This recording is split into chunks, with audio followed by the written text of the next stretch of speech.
Bueno, si os digo que hoy ha venido un cocinero al programa GastroSer, seguramente pensaréis, bueno, pues claro, como siempre, ¿no?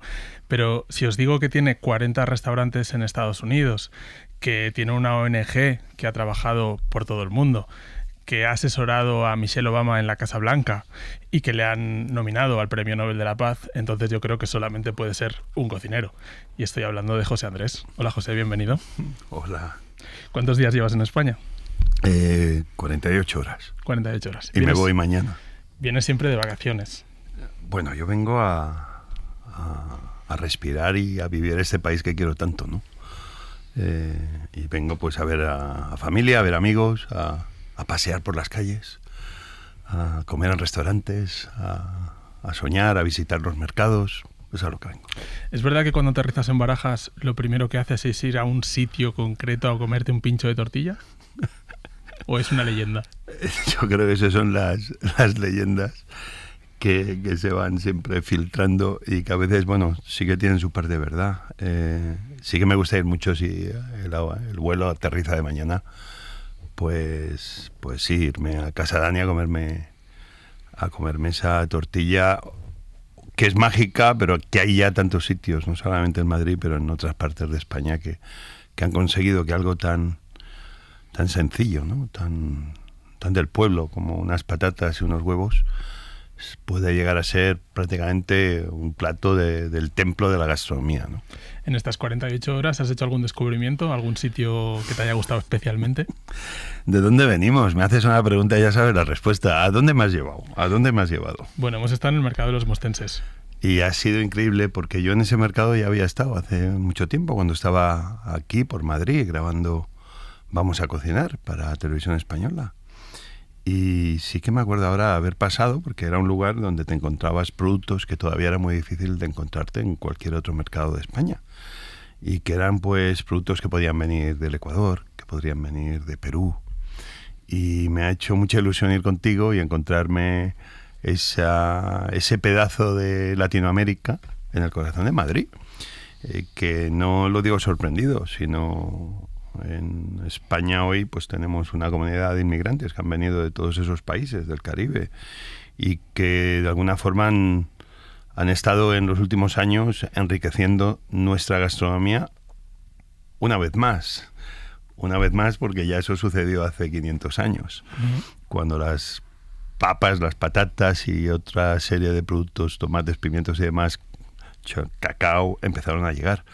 Y es bonito que sigamos redescubriendo Latinoamérica, ahora ya de la mano de los propios inmigrantes. José Andrés ha ido a uno de los puestos del mercado de los mostenses, se ha pedido un pan con aguacate, pero luego ha pedido chicharrón y unos huevos fritos y al final has acabado cocinando tú el bocadillo. ¡Qué pedazo de bocadillo! Bueno, es que yo me he comido la mitad y estaba, vamos. Es que cuando eres cliente, cuando vas a un lugar, aunque el cocinero es el que manda y es el que te da de comer lo que él considera que es lo correcto, cualquiera de nosotros también puede cocinar. En este momento lo que hicimos fue, pues sí, pedir 3 cosas y convertirla en un plato nuevo, ¿no? Y la verdad que estaba bien rico. Y nos hemos tomado el aeropuerto, que es este plato chifa, ¿no? De esa cultura china que está ya tan instalada en el Perú. Un arroz en el que aterrizan cosas, ¿no? Sí, que aterrizan muchas cosas y que es riquísimo. Y que a mí me ha hecho mucha ilusión comerlo para desayunar. ¿Cómo se lleva lo de que cualquier opinión que compartas se pueda acabar convirtiendo en un titular? No sé si eso es algo incómodo o algo pesado, una carga pesada. Sí, bueno, eso nos pasa a todos, pero no es carga pesada, pero simplemente te hace, a lo mejor muchas veces, pensarte las cosas 2 o 3 veces. Yo a veces, antes de poner un tuit, y nos debe pasar a todos, a veces se lo enseño a mis hijas o a mi mujer, sobre todo cuando son ciertos temas a lo mejor candentes o de actualidad, más que nada porque nunca quieres dejar cualquier opinión a diferentes interpretaciones, ¿no? Y quieres que lo que digas sea bastante claro y bastante preciso y conciso, porque siempre se transgiversan las palabras de todos, ¿no? Pero al final nosotros somos cocineros, ¿no? Y lo que intentas hacer es que, bueno, que la gente contigo disfrute de la cocina, que aprenda de ti lo que puedan aprender, que tú aprendas de otros, que es lo que nos ha dado pie hoy las redes sociales, a que todos estamos aprendiendo. Yo ahora como cocinero, que tengo 53, y diría que simplemente como adulto, ¿no? Que me he dado cuenta que cuanto más sé que no sé nada. Y el conocimiento te da pie a darte cuenta de todo aquello que no conoces. Y la gastronomía es una forma maravillosa de aprender, porque no solamente aprendes de sabores, aromas, platos, pero es que empiezas a aprender de la gente, de la historia. De ciencia. De ciencia. ¿Ya has cocinado el pollo de laboratorio? Bueno, eso está siendo ya noticia de hace unas semanas, justo el 4 de julio, el día, como sabéis, de la independencia americana, donde los españoles tuvimos muchísimo que ver en que Estados Unidos acabara siendo un país independiente y le ganara a los británicos. El 4 de julio, en uno de mis restaurantes, que curiosamente es un restaurante que se llama China Chilcano, que está en Washington, que es un chifa, que es influencia china peruana, y Nikkei, que es la influencia japonesa también, la mezcolanza de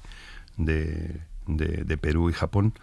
Hemos servido lo que ha sido el primer pollo que ha sido creado en una fábrica, en una especie de contenedores que no son muy diferentes a lo mismo que se utiliza para hacer vino o para hacer cerveza. ¿Y todo ok? Bueno, es una cosa bonita, ¿no? Porque yo sé que esto va a dar mucho que hablar y hay mucha gente que va a empezar a decir cosas extrañas y raras del por qué no podemos comer los pollos como se han comido siempre, y de corral, y al aire libre, y bien alimentados, pero yo creo que siempre es una buena noticia cada vez que podamos encontrar formas nuevas de dar de comer a la humanidad. Acordémonos que somos un planeta que vamos a llegar, antes de que nos demos cuenta, a los 8.000 o 9.000 millones, que hay muchas bocas a las que alimentar, y que yo creo que el ingenio humano va a conseguir que esos retos que ya tenemos, cómo producir más sin contaminar, cómo producir más sin erosionar, sin cortar árboles, con falta de agua, cómo vamos a conseguirlo.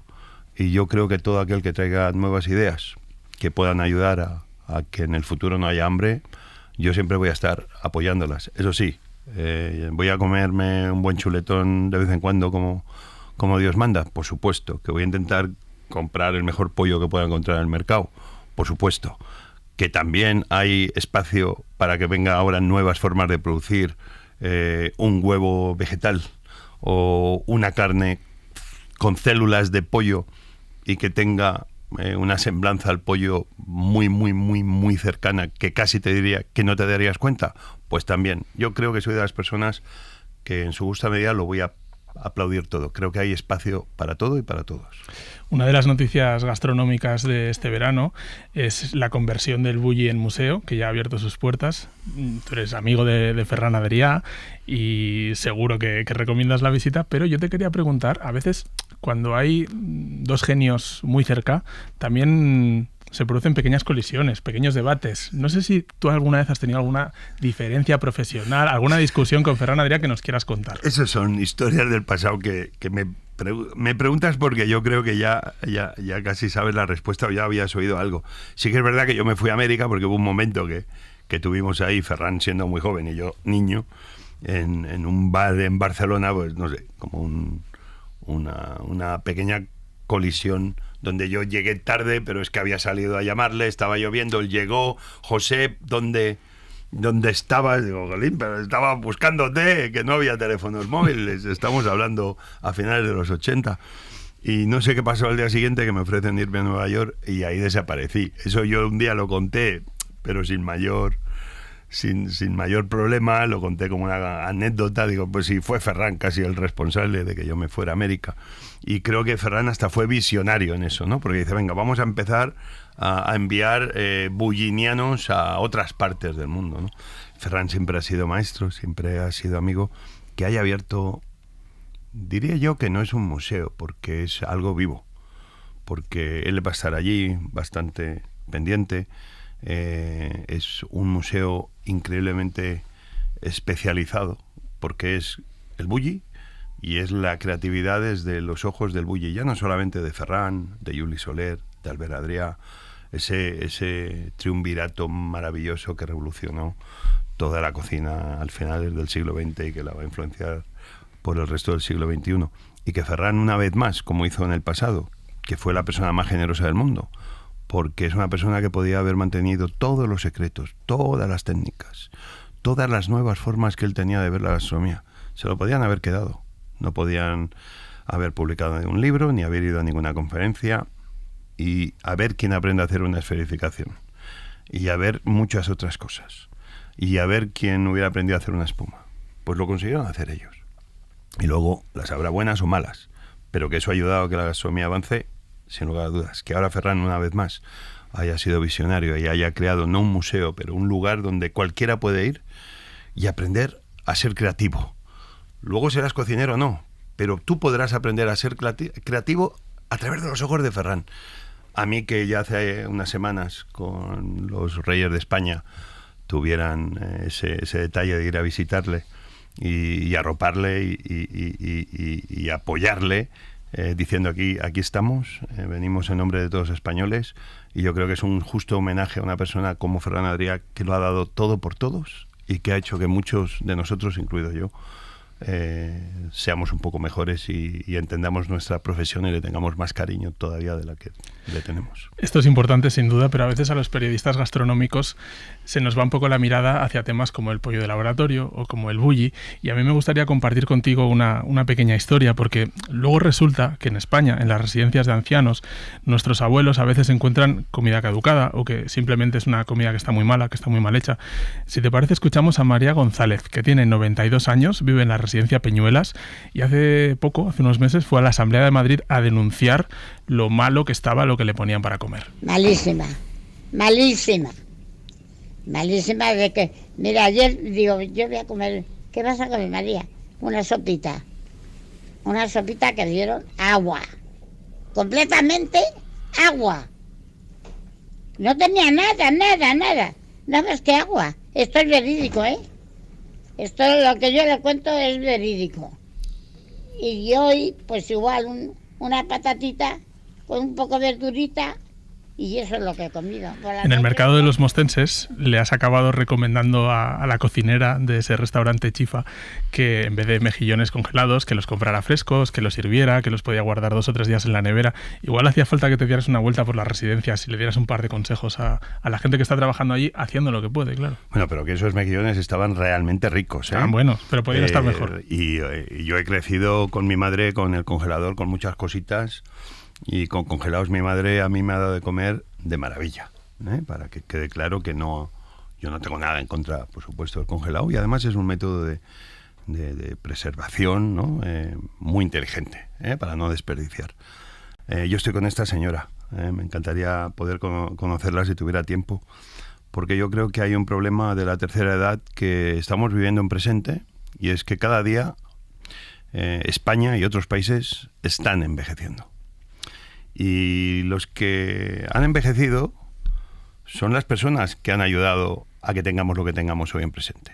Y por lo tanto, esas personas se merecen de la sociedad, del gobierno, del Congreso, de todos los partidos, el máximo apoyo y respeto. ¿Y cómo se le da a las personas respeto y dignidad? Escuchándolas y creando sistemas sociales para que una persona en una casa de tercera edad pues pueda tener no solamente una comida respetable, pero una comida que mantenga a esos ancianos, si cabe, más sanos. No puede ser que los alimentos sean lo que nos hagan estar más enfermos, que los costes en sanidad en los países sigan incrementando y que cada día estemos invirtiendo más en arreglar a las personas que enfermamos en vez de a conseguir que estén sanas desde temprana edad. La alimentación tiene que ser una cosa a la que le tenemos que dar mucha más importancia. Obviamente, con las elecciones, los partidos políticos, el PP, PSOE, no tienen nunca un tema alimenticio. Te presentan simplemente cuál va a ser nuestro futuro gobierno, las ideas que tienen, pero luego en la agenda nunca está la alimentación. Yo me acuerdo hace unos años que el presidente Biden, cuando era candidato, me dio el honor de estar 1 hora con él hablando de alimentación. La alimentación va a tener que ser algo mucho más importante. Las campañas y todos los gobiernos y todos los partidos políticos van a tener que decirnos cómo plantean ustedes alimentar a su país. Y cuando digo alimentar, no solamente físicamente, pero también a nivel de futuro, a nivel de esperanza, a nivel de ideas que realmente ayuden a que personas como ella puedan pensar que los escuchan y que la alimentación cree trabajo, que la alimentación mantenga a estas personas ancianas más sanas, etcétera, etcétera. ¿Ves? La alimentación tiene que ser un tema mucho más importante. Ahora prácticamente es un tema olvidado, es siempre un tema de tercera, pero esperemos que escuchando a personas como ella podamos hacer que eso, que las personas puedan llegar a ser ancianas y se sientan que la sociedad, los gobiernos, realmente los dignifican escuchándolos y respondiendo a sus problemas. ¿No te ha llamado ningún presidente del gobierno español? Para pedirte... Sí, a ver, soy una persona que mucha gente me dice que si soy de izquierdas, otros que si soy de derechas. Los que me dicen que soy de derechas es porque tengo restaurantes y soy empresario. Los que si soy muy de izquierdas y muy porque tengo una ONG. Yo creo que se puede ser todo a la vez. Yo creo que estamos en un momento que hay que dejar ya de estar siempre señalando con el dedo al contrario y empezar a establecer mesas más largas donde todos nos empezamos a respetar y donde las ideas de unos sean mejores que otros en ciertos temas y viceversa. Y que si hay una ciudad en España, una autonomía en España, o un gobierno del mundo que sea perfecto, donde no haya hambre, donde no haya paro, donde no haya... Por favor, que me digan dónde está, porque me gustaría ir a ese lugar mágico. Yo creo que sí, que lo que tenemos que empezar a hacer es a escuchar a la ciudadanía, a ver los problemas reales que hay y a poner rápidamente soluciones cuando se puede. Muchas veces se puede hacer mucho más de lo que se hace, porque los grandes problemas muchas veces tienen soluciones muy sencillas. Hay que hacerlo, pero hay que escuchar y hay que simplemente activar los mecanismos adecuados para que esos problemas que vivimos en el día a día, en el presente, todos los ciudadanos en España, en el mundo entero, tengamos políticos que nos ayuden. Por lo tanto, yo al señor Feijóo, ahí siempre voy a estar. Yo al señor Sánchez, ahí siempre voy a estar.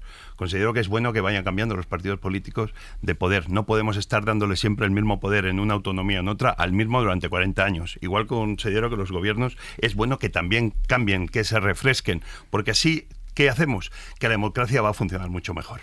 Porque siempre vamos a estar exigiéndoles con nuestro voto a esos políticos a que cumplan lo que prometen.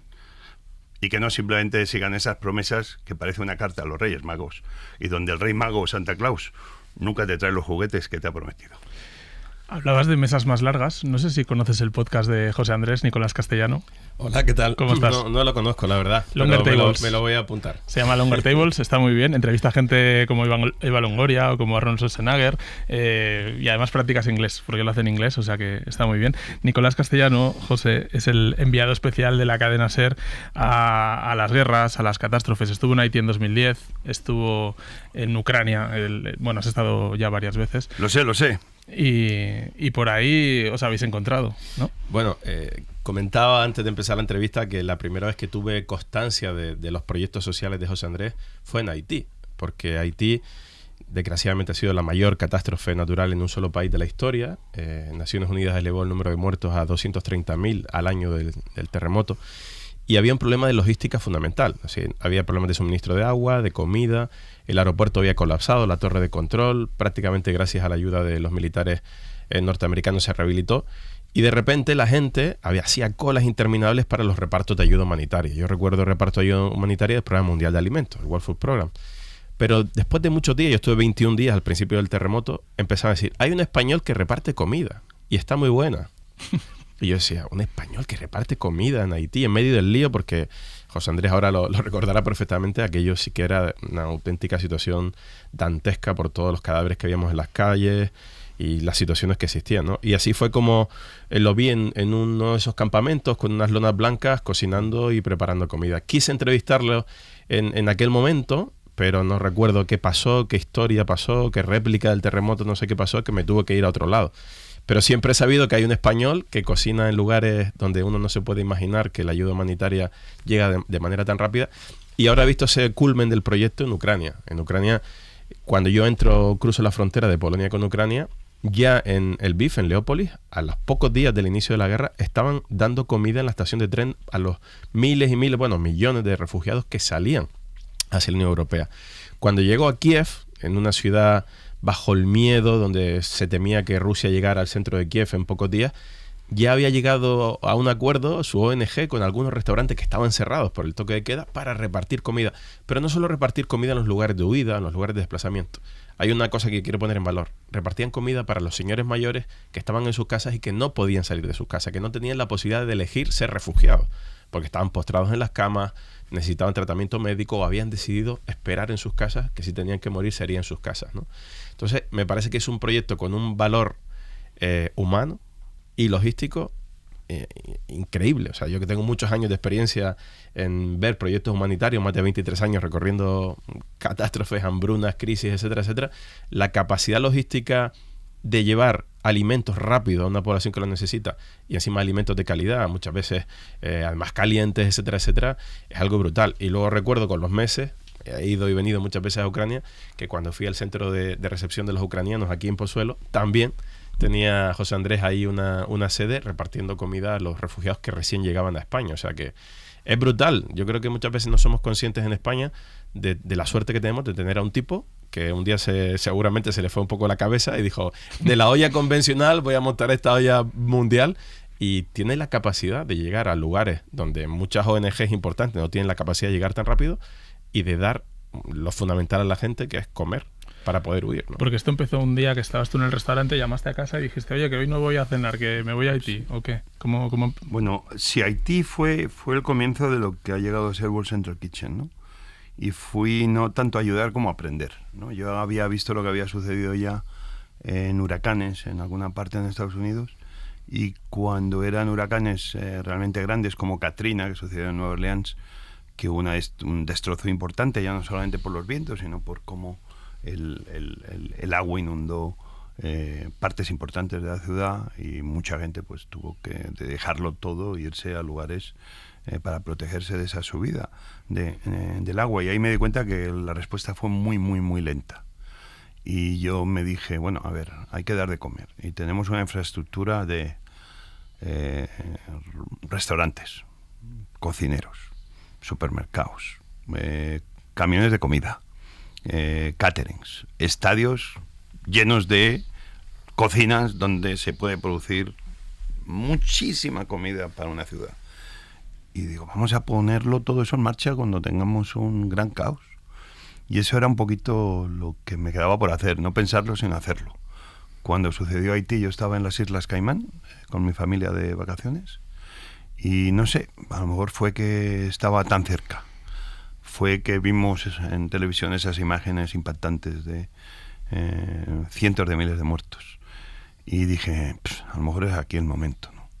Y para allí me fui. He estado ya muchísimas veces en Haití, hemos tenido varios proyectos, hemos llegado a montar una escuela para ayudar a gente joven a aprender cocina, sobre todo a chicas, para que luego encuentren trabajo bien remunerado en diferentes restaurantes y hoteles o en sus propios negocios a través de Haití, y ayudar a que el turismo pues sea, ¿no?, una forma de ayudar a que el país mejore.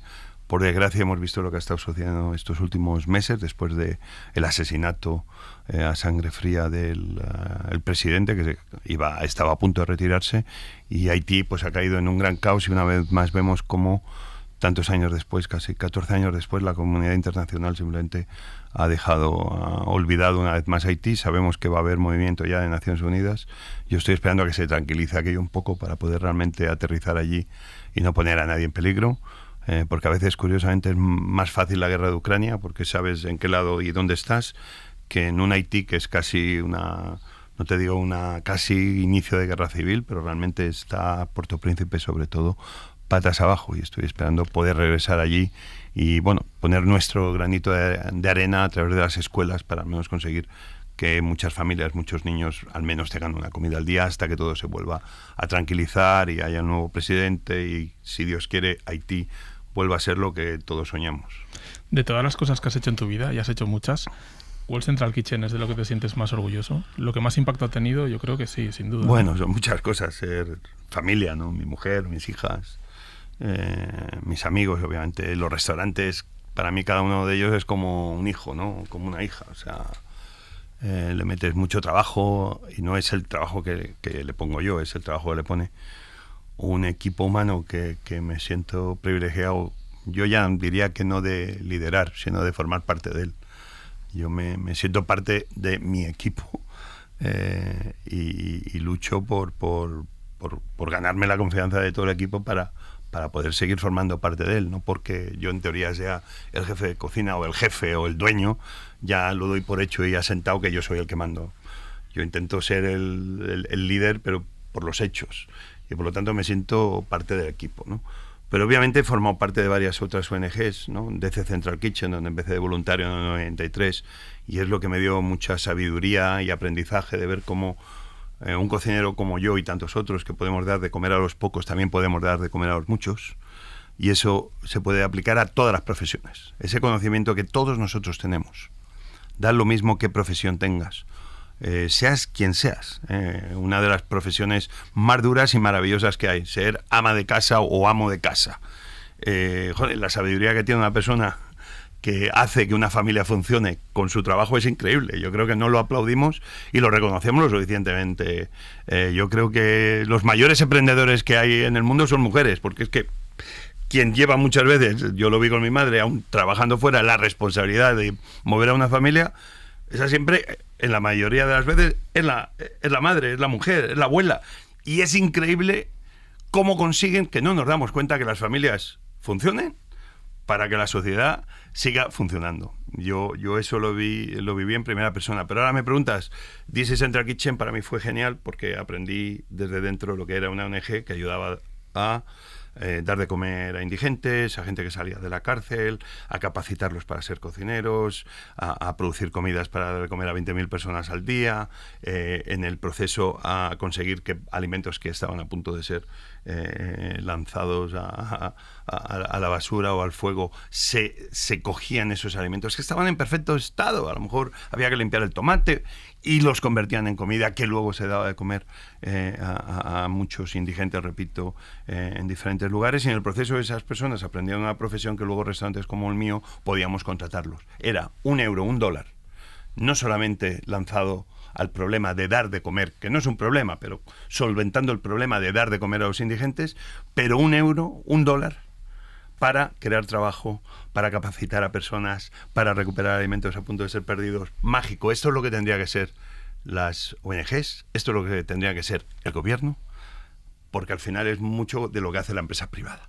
Que por eso la empresa privada tiene éxito en lo que tiene, porque o va bien el negocio o no va bien. Un gobierno tiene que ir bien para darle a todos las respuestas de los problemas que necesitan, como repetí. A mí estas ONGs me han dado a ver desde dentro cómo una sociedad puede ser mejor y cómo puede funcionar mejor si realmente pones buenas ideas e inviertes en esas ideas para que lleguen a muchos lugares, no de una ciudad, sino de un país. Gracias a eso creé World Central Kitchen, y obviamente World Central Kitchen no es mi organización, es una organización que a mí ya se me fue de las manos el día que la creé, porque es una organización que pertenece a todos. A las más de 5.000 ucranianos que hemos tenido trabajando con nosotros en Ucrania, a los miles que hemos tenido en Turquía y en Siria, a los que hemos tenido dando de comer en Palestina, a los miles y miles que hemos tenido en terremotos, en incendios, en huracanes y en tornados, a todas esas miles y miles y miles de personas que deciden dar un paso al frente y unirse a nosotros para hacer algo tan sencillo, a veces complicado, como llevarle un plato de comida a aquel que no la tiene en un momento de emergencia.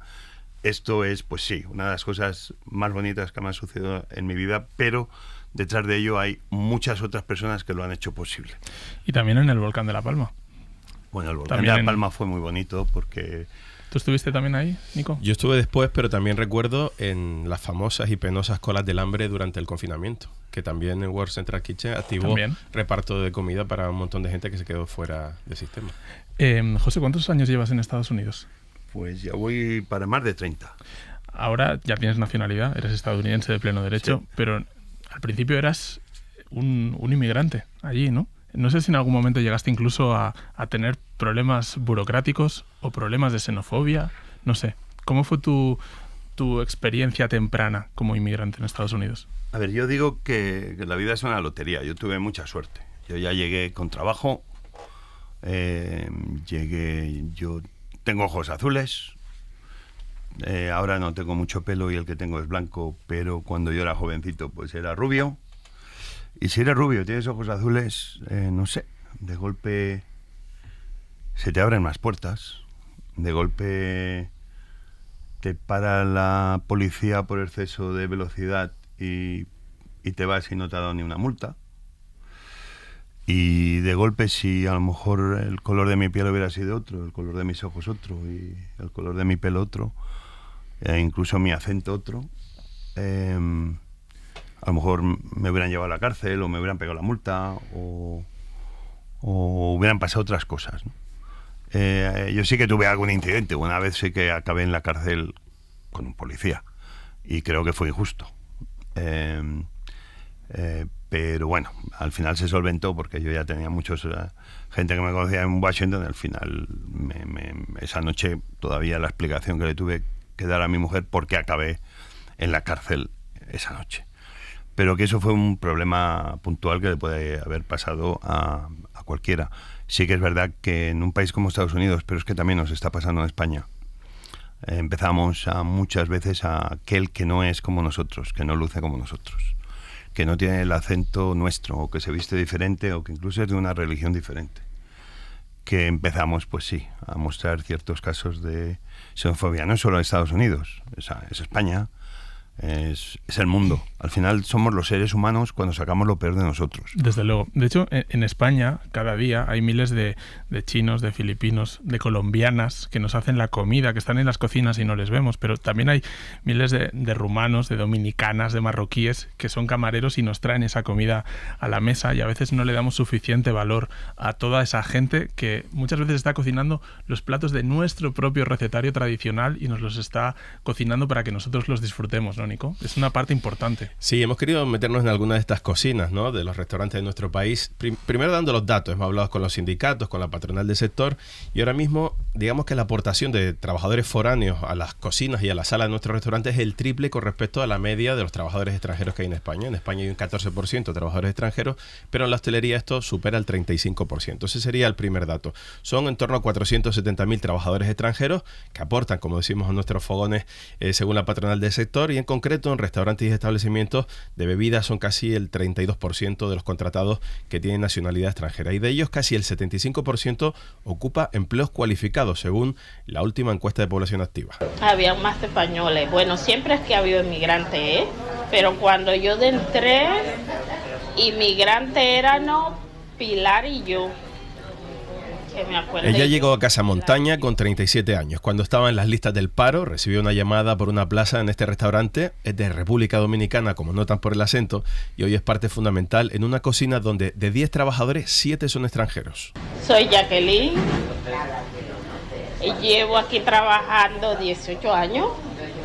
Entré aquí a cocina a limpiar, a fregar, y me puse y he aprendido a todo. Hoy es la segunda de cocina de Casamontaña, que es una bodega, restaurante y taberna fundada en 1836 y que durante las últimas 3 décadas ha sabido combinar tradición y transformación a los tiempos más actuales bajo la dirección de Emiliano García, que junto con su familia mantiene este negocio en el barrio valenciano del Cabañal como uno de los referentes gastronómicos de la ciudad. Y entonces, pues igual había más cantidad de gente española, pero la verdad es que nuestro personal siempre ha sido muy internacional. La verdad es que en eso tenemos a Hervé también. Hervé lleva con nosotros también 15 años, que es francés.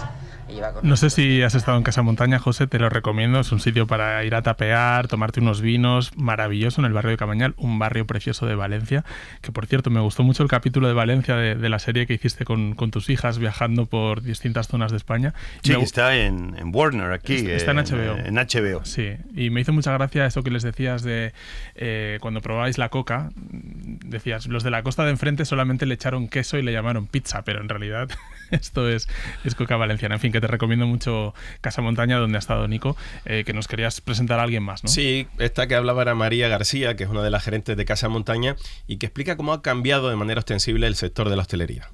Viendo la filosofía que tenía mi padre, también fue mi cambio, el decir, es que yo quiero trabajar para un empresario que quiere dar a sus trabajadores lo que realmente les merece porque son ellos, y sin ellos no tendríamos el restaurante funcionando. Esa es la pura María verdad. describe que los cambios de la hostelería les ha obligado a cambiar también su forma de contratación. A Jacqueline, a nuestra protagonista, a la que llaman Jackie, la consideran hoy la reina de las anchoas. Nosotros la suerte que tuvimos es que como hace 15 años también había falta de mano de obra, sobre todo especializada, encontramos a Jackie, que no estaba formada, pero ya te digo, como no había especialización, y la formamos nosotros con muchos cursos, que eso sí que lo hacemos mucho, formarlos y actualizarlos, porque es muy importante, porque como tú dices, la hostelería va cambiando y te tienes que ir adaptando a ese cambio. Y contratamos a Jackie, que ahora se ha vuelto una pieza angular de la cocina. Por ejemplo, nadie limpia anchoas como Jackie, y aunque parezca una tarea tonta, es muy compleja. Y es que elabora sus propias anchoas, que damos fe, Carlos y yo, que están muy buenas. Jackie entró en un momento de falta de mano de obra en el sector, algo que ahora se repite de manera generalizada.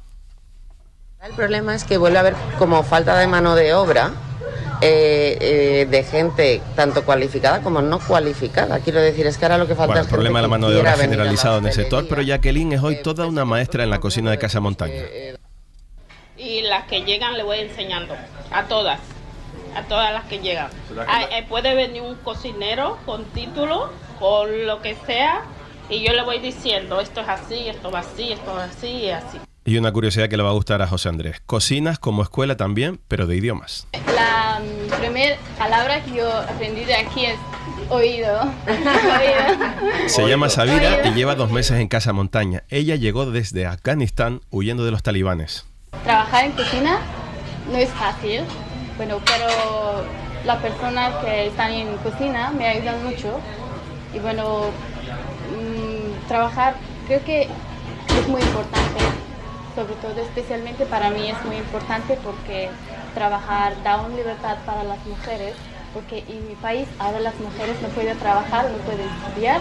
Entonces, Habla de la problemática de las mujeres frente a los talibanes. Lleva en España 10 meses, es una refugiada que de momento aprende en la cocina hasta que empiece sus estudios universitarios.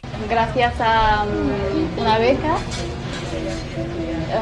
de que yo ha conseguido de la Universidad de Valencia para poder estudiar medicina. En 10 meses, Sabira, afgana, habla español casi mejor que yo. Y en las cocinas de Casa Montaña también es el hogar de una familia caribeña. Ella es Jackie, Naldi es ella. ¿Qué tal? Es la segunda incorporación de la Sortiz, como digo yo. La hija, ¿no? Sí.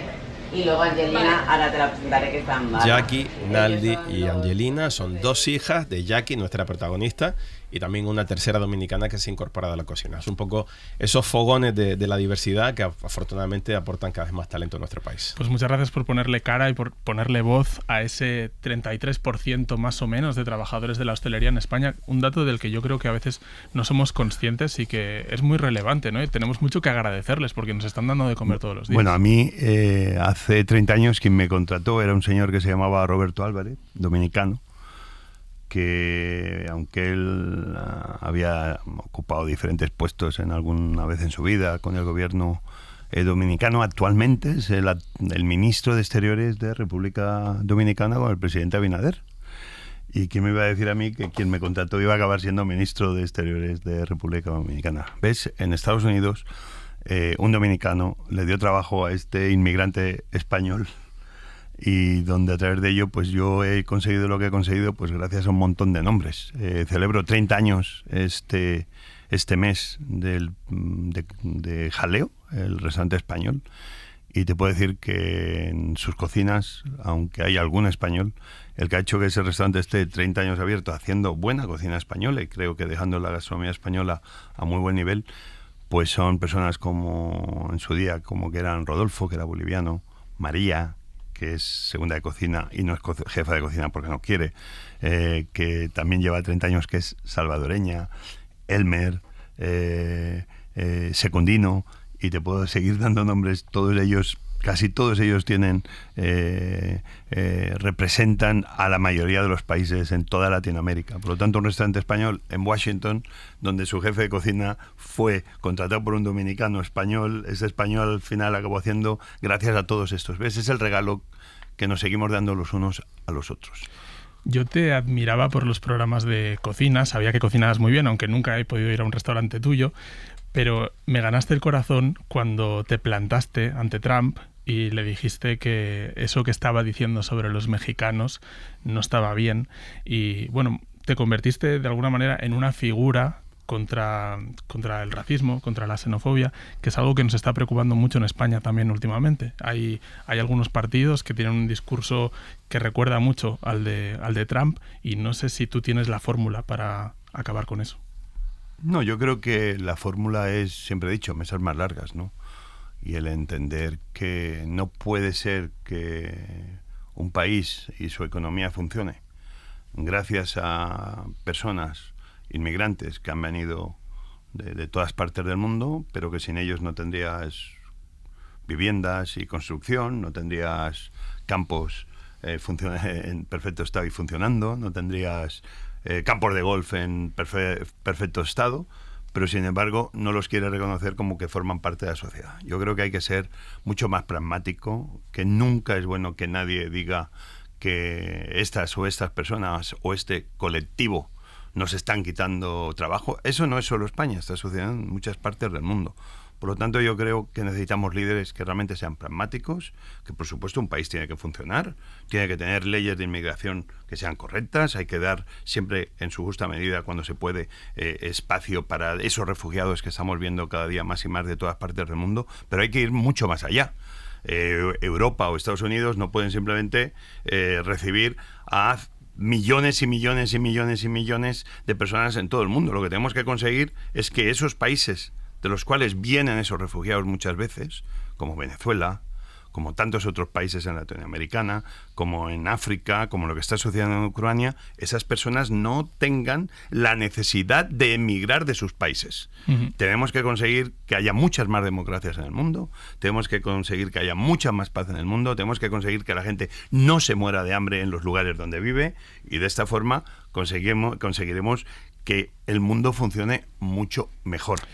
No digo ahora, ni el año que viene, pero dame un buen motivo para que no te acabes presentando como candidato a la presidencia de Estados Unidos. Pues porque no tengo ningún título, dejé la escuela muy joven prácticamente. Eso no es requisito, ¿no? Yo creo que algo de más preparación sí que se tiene que tener. Lo que yo sí que considero es, repito, ¿no?, que queremos líderes de consenso, que queremos líderes de que no lancen insultos rápidos al prójimo. Queremos líderes que no sigan siempre, no diciendo lo que ellos hacen, sino contando lo mal que lo hacen otros, y nunca siendo críticos consigo mismo. Dice, en esa autonomía o en ese ayuntamiento había corrupción. Bueno, pero vale, está muy bien. Pero, ¿y en los tuyos? Lo que habría que hablar es de que no haya corrupción y que la ciudadanía no permita que haya nunca corrupción.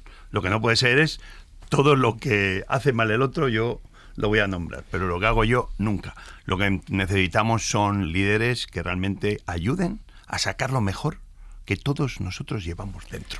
¿Cuáles son los 5 platos que más vendes en tus restaurantes?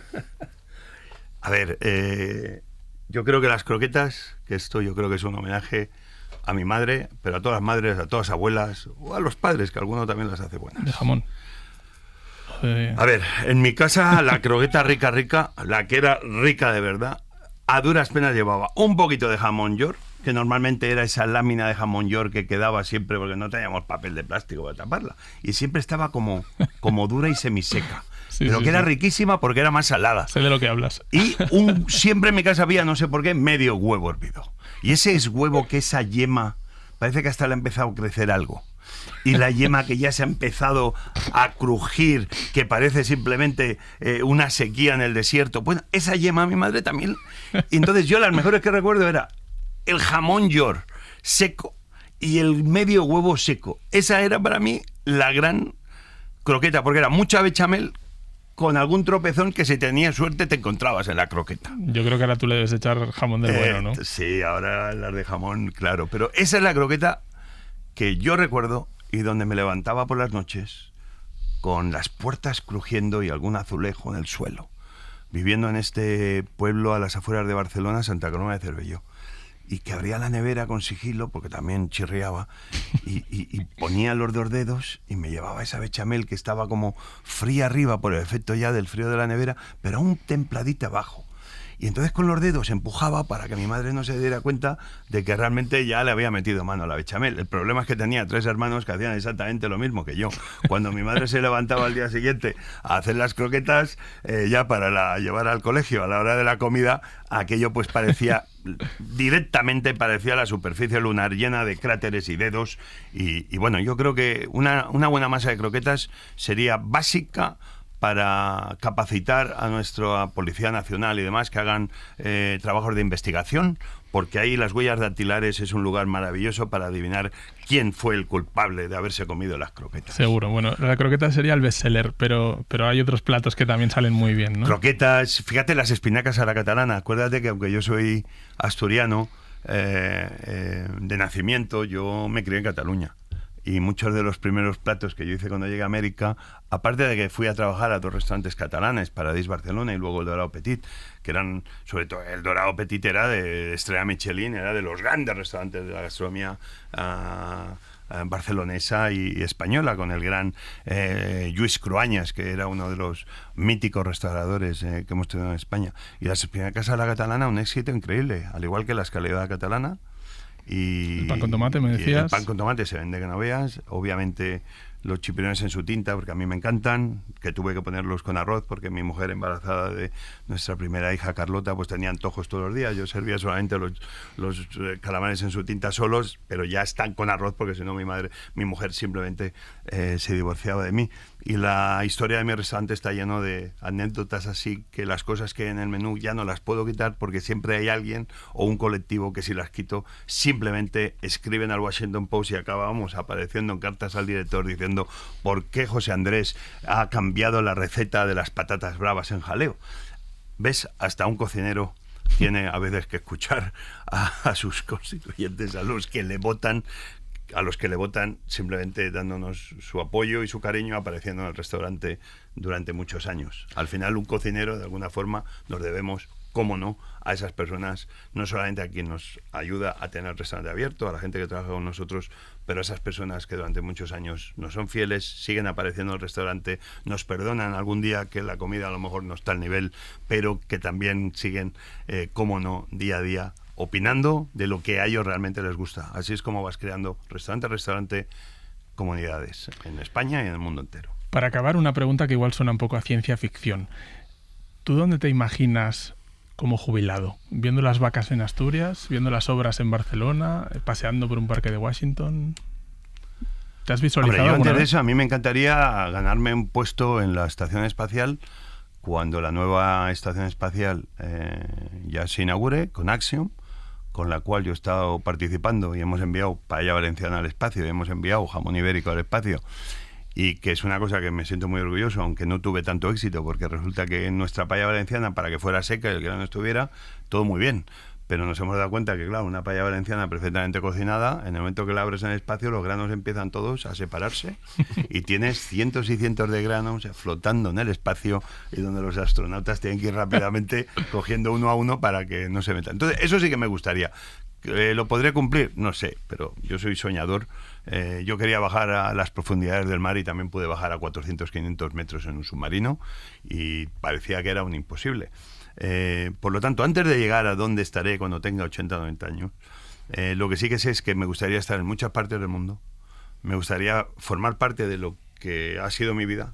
Me gustaría, como no, pues sí, en algún prado en Asturias, haciendo queso con las vacas, en algún lugar en Cataluña, cantando el meu avi, es van a Cuba, una buena habanera y un cremat, y unas buenas gambas de Palamós, o una buena zarzuela, en el sur, en Sanlúcar de Barrameda, con un buen fino, una buena manzanilla y unos buenos langostinos o un pescadito frito, pero ¿por qué no? También en alguna otra parte del mundo donde allí con tu presencia, bien sea en Haití o en otro lugar del mundo, pues puedas ayudar a que bien abriendo una escuela de cocina o bien una panadería o apoyando y arropando a una familia joven que no tiene dinero para abrir su propio negocio, pudiéramos conseguirlo.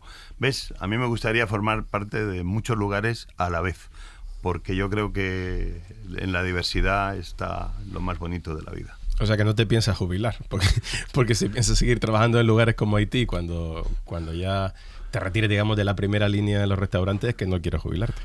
Es que yo creo que la jubilación es un concepto que hay que darle la oportunidad a aquella persona que ha trabajado mucho para que realmente ella pueda tener una vejez y disfrutar de los años que a uno le queden de vida. Pero creo que también habría que conseguir cambiar el sistema para que aquel que no quiera jubilarse, que no se jubile. Yo creo que la sociedad sería mucho más activa, mucho más sana, porque hay tantas necesidades de personas que tienen... ¿Quién tiene más experiencia del mundo? Pues las personas mayores. Tendríamos que conseguir muchos más sistemas para que esas personas realmente tengan formas de seguir colaborando, porque muchos de ellos quieren y a veces no pueden. Y no les damos el respeto que se merecen. Por lo tanto, yo cuando sea mayor, yo espero estar tan activo como mientras al menos mi cabeza me lo permita y mi cuerpo me lo permita, intentando colaborar con aquellas cosas que la experiencia te ha dado un poquito de mayor conocimiento que otras personas. Y yo creo que este es donde a lo mejor tenemos oportunidad de cambiar. Que la jubilación no sea el final, pero que cuando te jubiles sea el principio. Y a mí me gustaría realmente que consiguiéramos tener una sociedad donde a los ancianos se les da mucho más valor del valor y el respeto que a lo mejor les damos, sí a nivel familiar o individual, pero no considero que a nivel social se le da el apoyo y el respeto que se merecen. La experiencia y la sabiduría tiene que valer un grado y tiene que valer para algo. Hay que conseguir que nuestros ancianos tengan mucha más voz y presencia en nuestra democracia, en nuestras instituciones, en la sociedad. Porque no nos damos cuenta, pero ahí están. Los abuelos cuidando de los nietos, los abuelos ayudando a la familia más joven cuando están apuros. A los ancianos hay que darles el respeto que se merecen, porque tarde o temprano todos acabaremos siéndolos. No nos olvidemos de ello. Os recomiendo a todos los que queráis practicar inglés que escuchéis el podcast Longer Tables. Y José Andrés, muchísimas gracias por haber venido a GastroSer. Gracias por tenerme aquí. La próxima vez un vinito, ¿no? Y unas tapitas, porque estamos aquí con agua. Bueno, pues para la próxima lo tengo en cuenta. Toma nota. El fallo ha sido mío. ¿Qué pasa con el presupuesto? ¿En el presupuesto o qué? Gracias, Nico. Gracias a ti.